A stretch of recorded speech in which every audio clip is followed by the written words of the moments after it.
Section 1. The Beginning. How would you complete the following sentence? In the beginning. You might be someone who knows your Bible well, in which case you would perhaps complete the sentence the way the Old Testament does in Genesis. In the beginning, God created the heavens and the earth.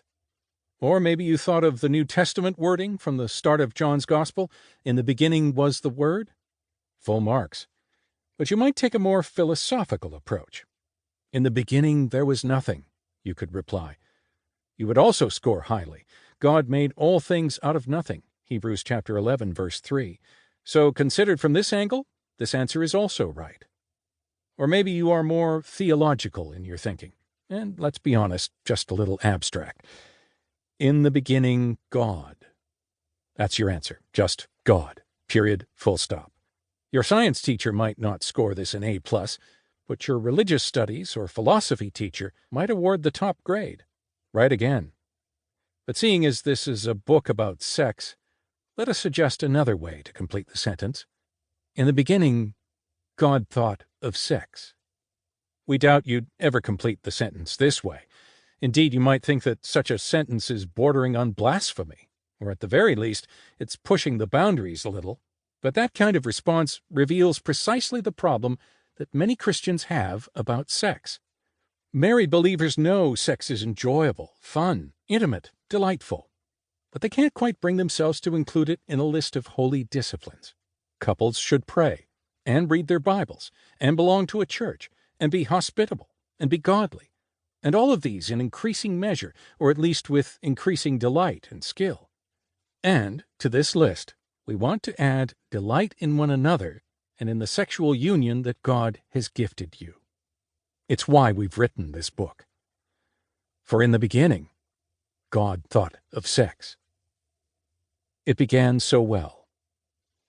The first 2 chapters of the Bible describe God's very good creation. After each day of creation activity, readers are greeted with the same refrain, and God saw that it was good. Then, at the end of day 6, when God creates the land-based animals and man and woman, the refrain alters a little. It becomes, God saw all that he had made, and it was very good. Genesis chapter 1, verse 31. This is his divine verdict on creation. It is perfect in every way, fit for the purpose for which he had made it. No sin, no evil, no death, no pandemics, no environmental disasters.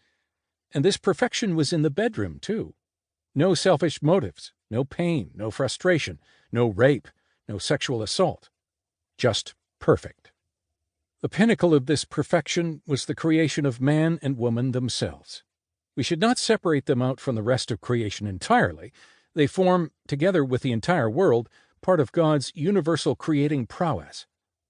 Adam and Eve are made from the same material as the animal kingdom. Compare Genesis chapter 1, verse 24 with chapter 2, verse 7. Nevertheless, it is impossible to read these opening chapters of the Bible and not realize that humankind is something special.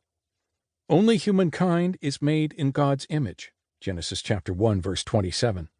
Only humankind is addressed directly. Genesis chapter 1, verse 28. Only humankind has the actual breath of God within them. Genesis chapter 2, verse 7.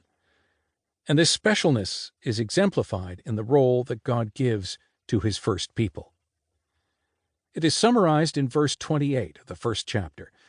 God blessed them and said to them, "Be fruitful and increase in number. Fill the earth and subdue it. Rule over the fish in the sea and the birds in the sky and over every living creature that moves on the ground."